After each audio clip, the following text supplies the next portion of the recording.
Now moving to our next section of Rediscovering Unknown, I'm going to invite up Frank Abe and Nancy Ukai to come up and engage in discussion with the literature about the literature of Japanese American incarceration, a new edited volume edited by Frank Abe and Floyd Cheung. Frank Abe he has too many things on his resume to fit on one index card, but he's a renowned reporter, writer, community activist, and filmmaker. He won an American Book Award for John Okada, Life and Rediscovering, work of the author of No No Boy, along with Greg Robinson and Floyd Cheung, and is also the lead author in the graphic novel We Hereby Refuse. So welcome to the stage, Frank Abe, and in discussion with him will be Nancy Ukai, the president of the board of directors of the Nichi Bei Foundation, a writer, researcher, and director of the 50 Objects History Project, a member of the Wakasa Memorial Committee, and a co-founder of Sewer for Solidarity, a longtime friend and researcher and amazing person, Nancy Ukai. So please welcome them to the stage. Thank you, Koji. I want to thank Greg Robinson. I really owe my presence in books to Greg for inviting me to join him on this John Okada project, or really kind of get into contract with University of Washington Press to make that whole John Okada book happen. So I really owe Greg a lot. Nancy? Oh, yeah, I mean, well, thank you for being here. It's really great, this first ever book festival. It's great that Nichi Bei is making books a part of the Peace Plaza here. I always believe that it should be part of the life, of the commercial life here at the Peace Plaza. I remember going 50 years ago, I would shop at the Kinokuniya books. Is it still there? It is, okay. In 1974, when I had no money at all, and I was buying like every Japanese American book that was available, which is like 3 or 4, at the time, in hardcover when I had no money at all. But so we're here today to talk about the literature of Japanese American incarceration, published by Penguin Classics, of all things. It's a very strange, I had no clue, no idea this was going to happen, but Floyd Cheung had the contact with Penguin and the relationship. Now, Penguin Classics is known for publishing anthologies that contextualize important historical periods for a modern audience. So I just want to read from the preface, a little bit of the preface of the book. The literature in this volume presents the collective voice of a people defined by a specific moment in time, the 4 years of World War II, during which the US government expelled resident aliens and its own citizens from their homes, farms, and businesses, and incarcerated more than 125,000 of them in American concentration camps, based solely on the race they shared with a wartime enemy. Now, this anthology reclaims and reframes the writing produced by the people targeted by these actions. You will hear many voices telling a shared story.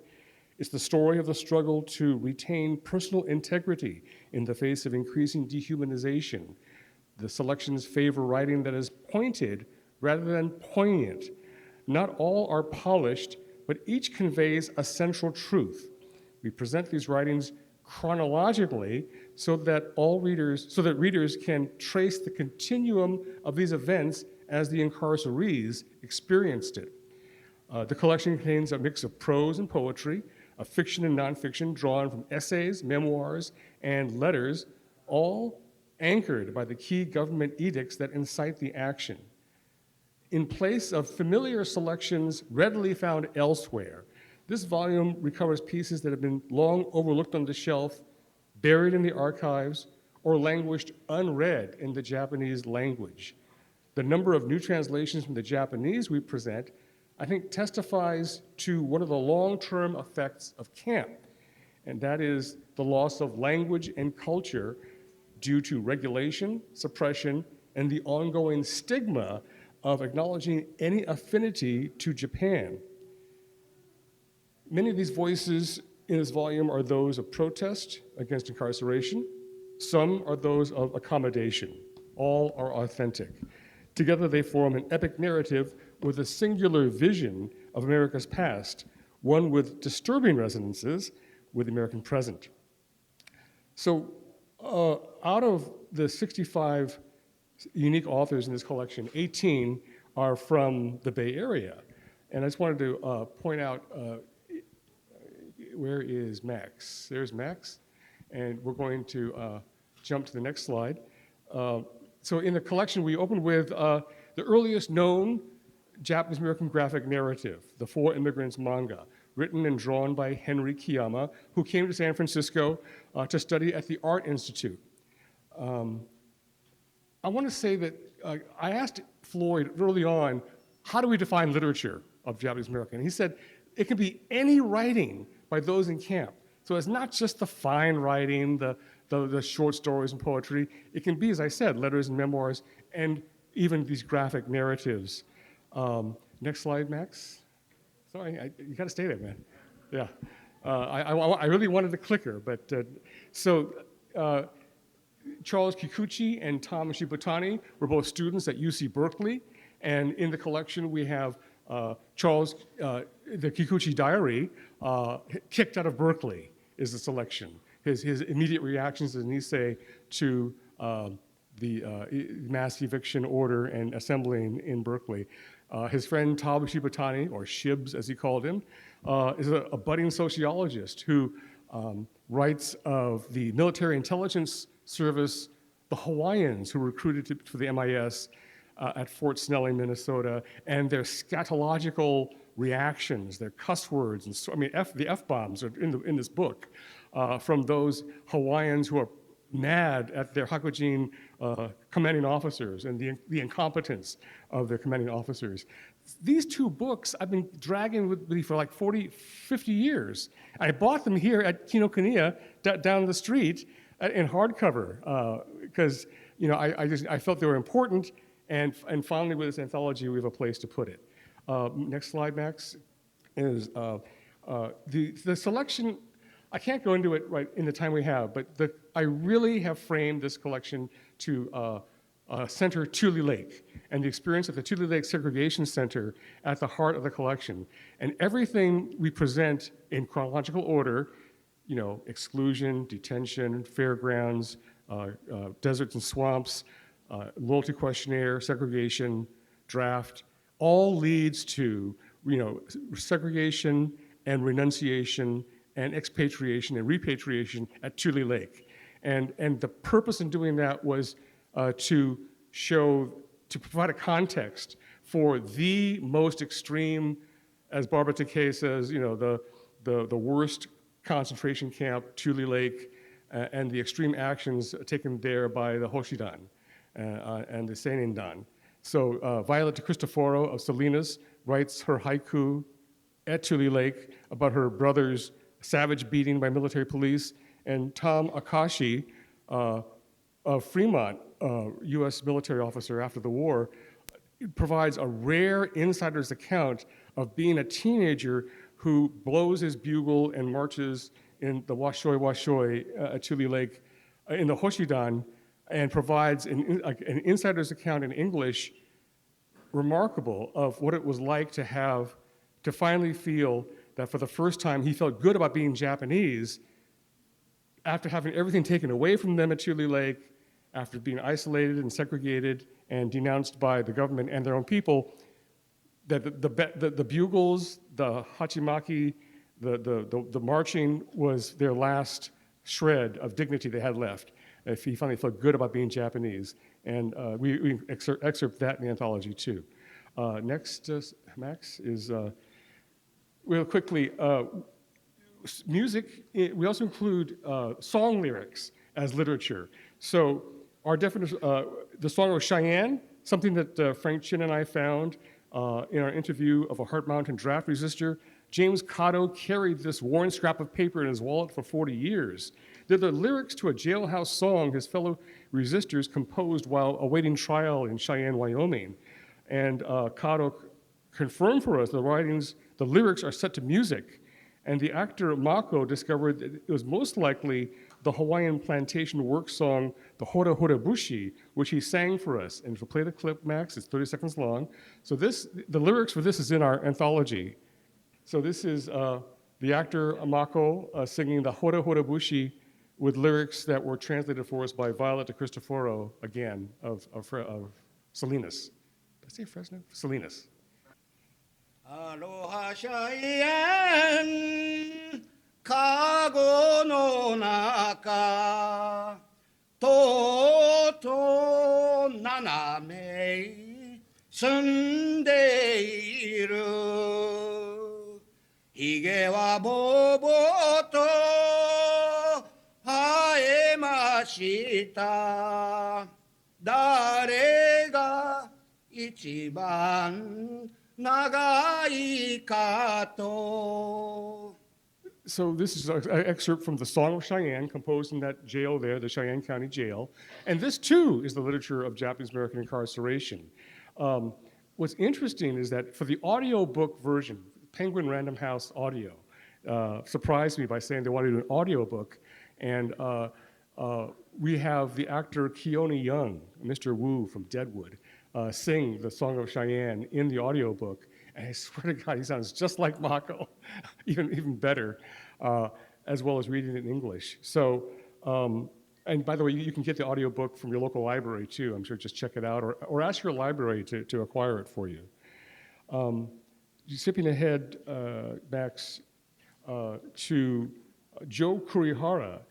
I'm sorry Art Hansen can't be here to hear this, but Art Hansen loaned me a binder full of photostats from the Bancroft Library. Inside I found poems composed by Joe Kurihara, the veteran of World War I, who helped incite what's known as the Manzanar Revolt. At the revolt, 2 young men were shot dead by military police, as you probably know, and Kurihara blamed himself for their deaths. And we included in our anthology one poem he wrote, mourning their loss in The Martyrs of Camp Manzanar. And go ahead, Max. He also wrote, Joe Kurihara, not known as a poet, but he also wrote the most angry and bitter denunciation I've ever seen of what he felt the government did to Japanese America. In the end, he expatriates from Tule Lake. He embraces his expatriation as the culmination of years enduring racism and hatred with his contemptuous Japs they are, citizens or not. They've kicked and cussed and honest spat, calling us Japs, the stabbers in the back, saboteurs and spies, these damnable Japs, throw them into camps and ship them back. In shameful words, they forced us out, into a desert like a bunch of sheep. They stole our homes and blasted our rights. With merciless sweep, they broke us all. 6 more stanzas after that. I'm skipping to the end. Goodbye, America, goodbye. Jap I was born, and as Jap I shall live. Proud as a cock to the world I crow, Jap I am, and as Jap I will die. So, this is going into classrooms nationwide through this book. So, I'm pretty happy about that. Go ahead, Max. Next one.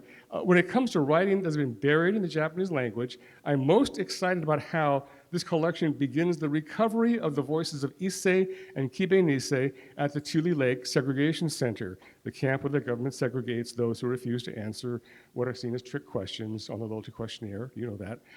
It's the site of a revolt, bloody beatings, as I mentioned, and the creation of the Tule Lake Stockade, a prison within a prison. And to address this turmoil, next slide, these 3 Kibe Nisei writers, we just recently learned this. It's been there all the time.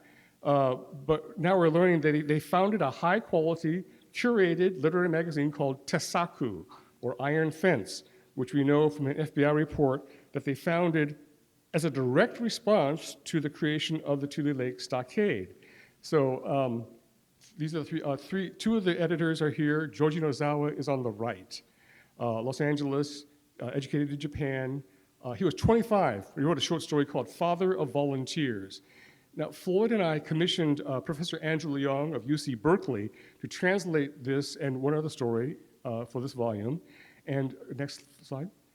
I wanted to close by reading from the end of Father of Volunteers, in which Joji Nozawa, 25 years old, takes us behind the sad and commonly seen images like this one of Gold Star parents who are venerated for the sacrifice of their sons in combat.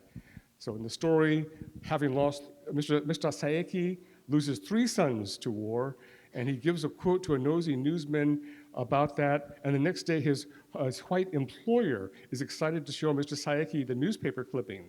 So, printed in the paper was an article about his 3 sons' deaths, accompanied by a 4x6 portrait of Mr. Saeki. The article included the following quote: "Oh, when I think about how my 3 sons have died for America, I think of how content they are now in heaven. When I think this, I do not feel sadness, but rather a far greater feeling of honorable happiness."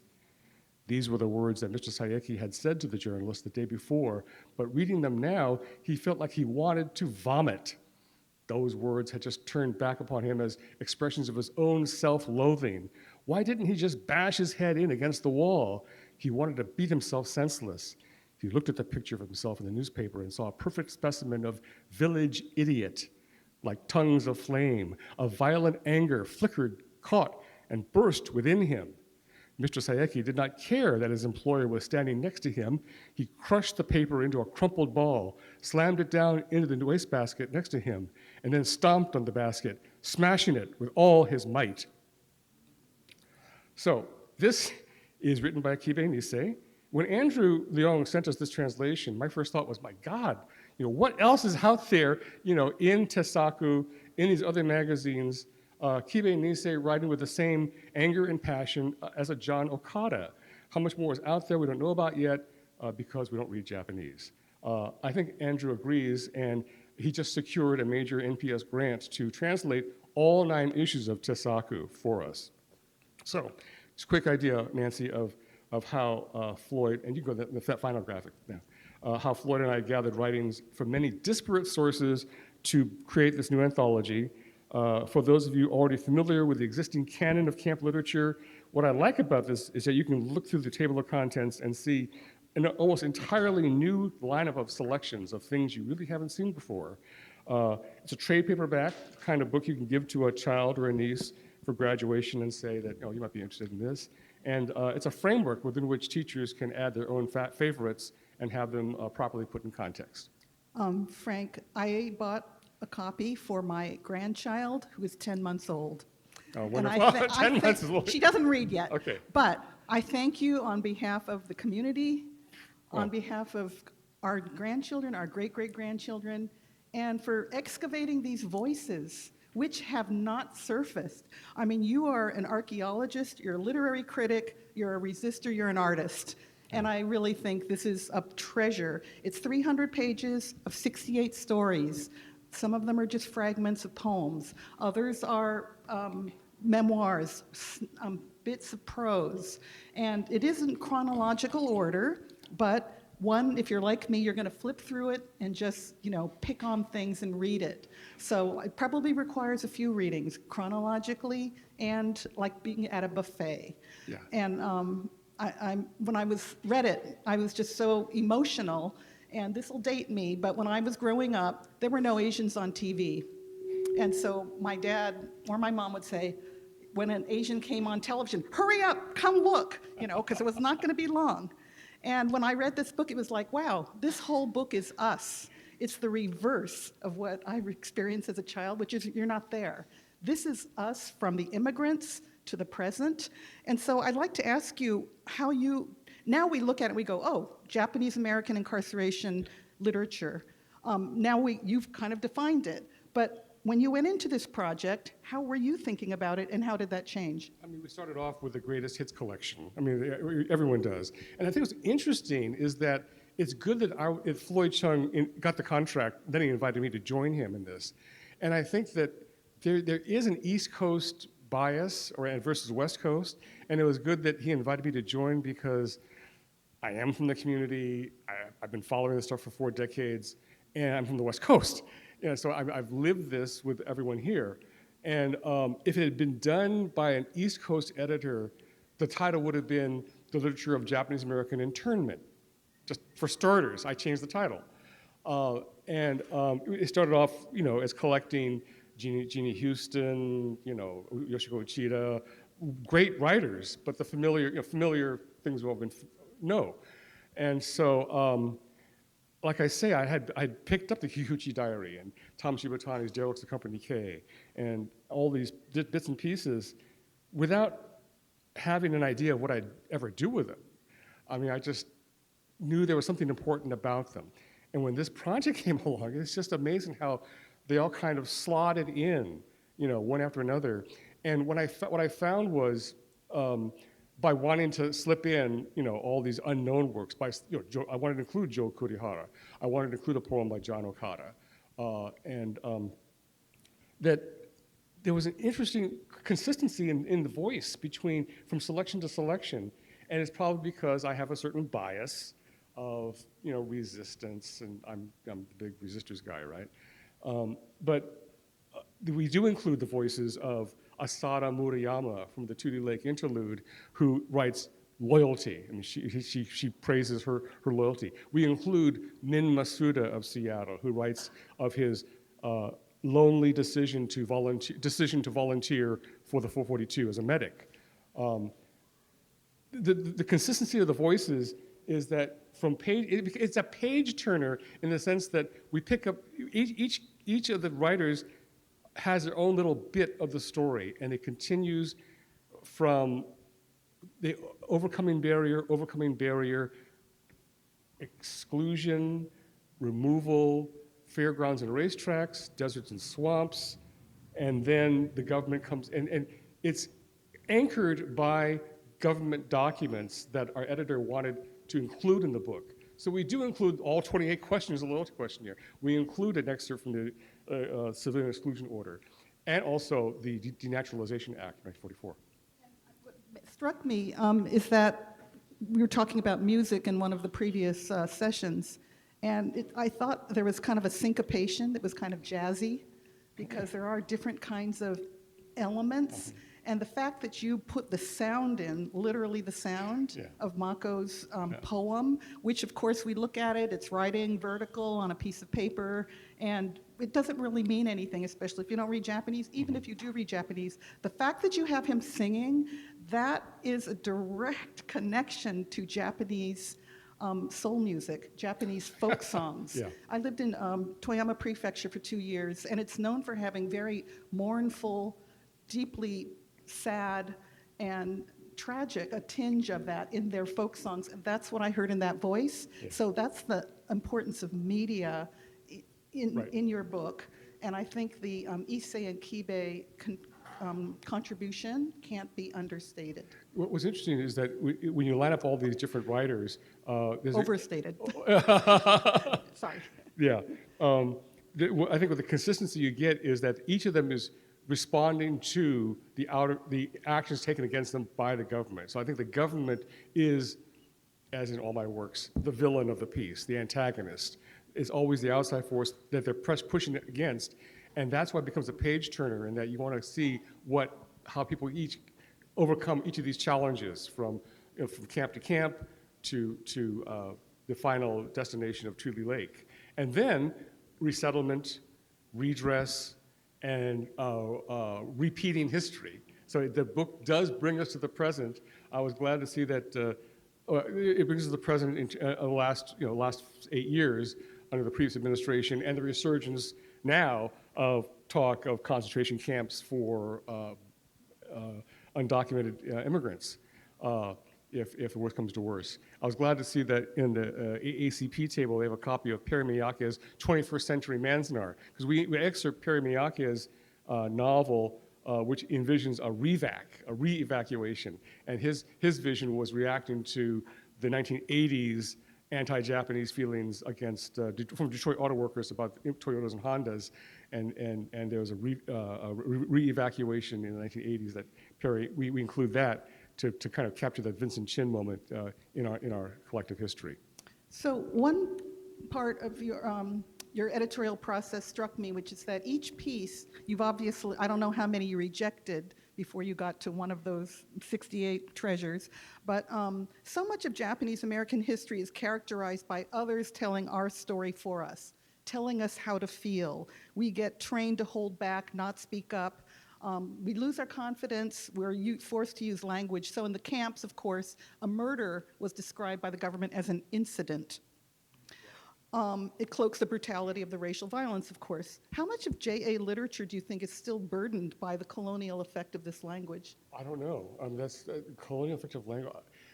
the literature is not burdened by it because we have these writers who are writing from their own truth at To the Lake, at Manzanar. It's the way that editors present it, perhaps, or that teachers teach it. I mean, there's a lot of books out there, and the colonial voice is one that sells very well. And I think that was one we completely eschewed, we completely avoided for this volume, because I really wanted it to be the voice of our community, pushing. And yet you have these government legal documents.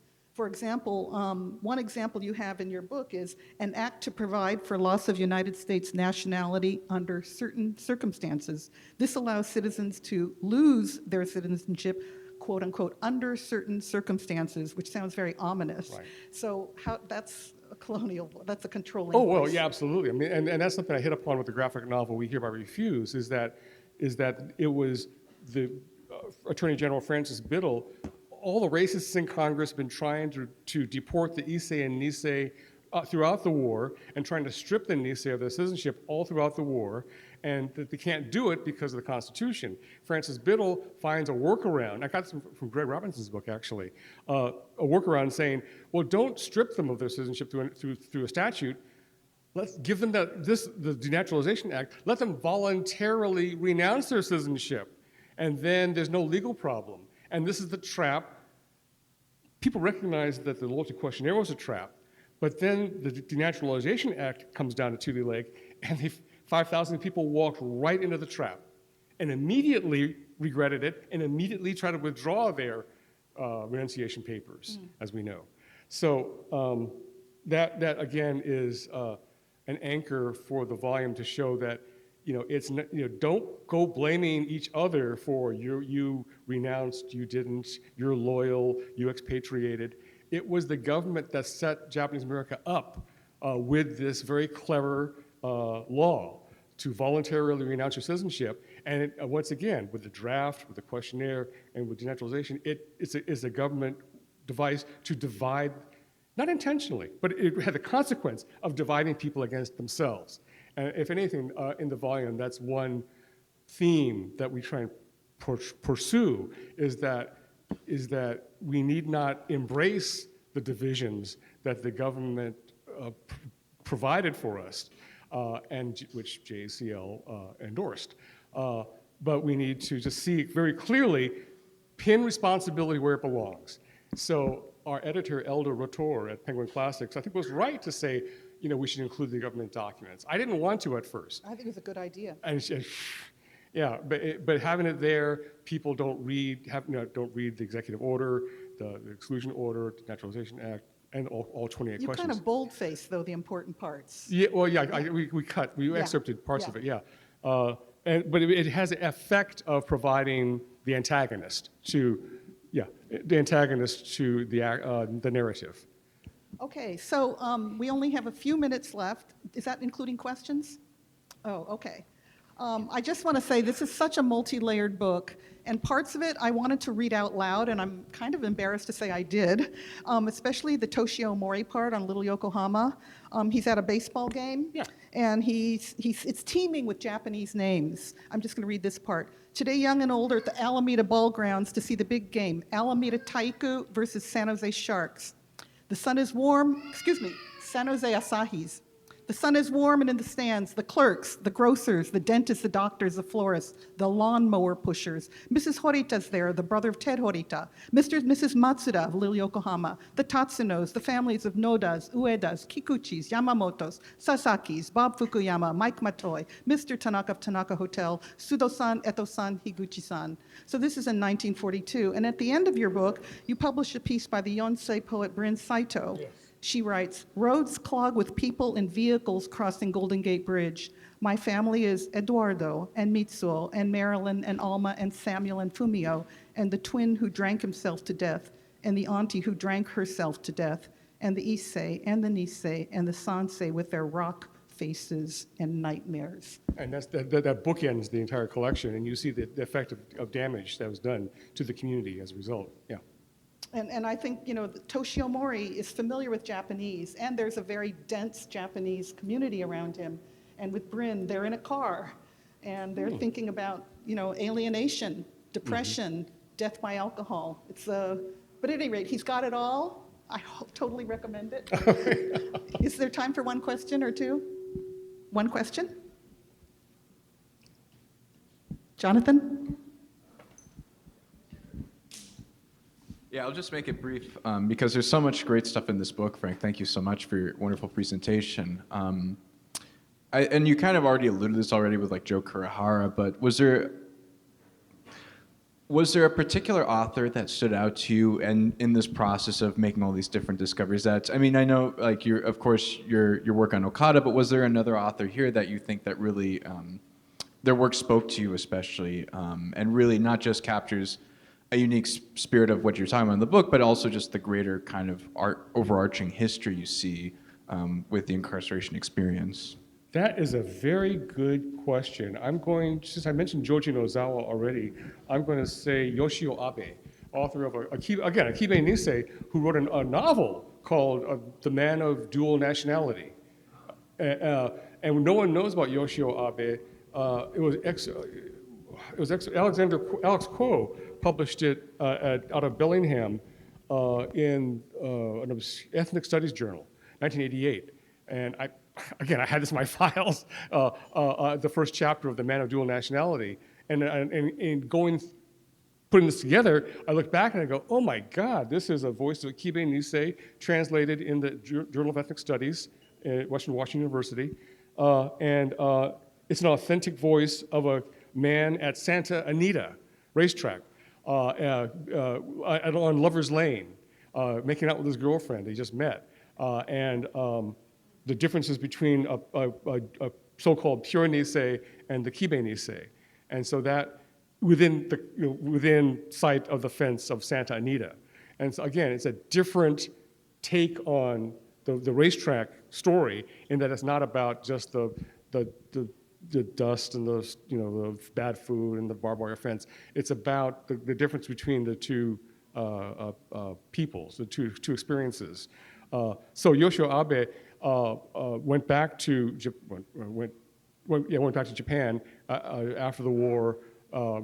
Wrote a trilogy of novels, of which The Man of Dual Nationality is one part, and then, he and his wife committed double suicide in 1960, because they were both ill. But yeah, I would say just one of many different unknown authors that we've excavated. Sure. Thank you, Frank. No, thank you. Thank you very much. Thanks for coming. Thanks for coming to the Book Fest.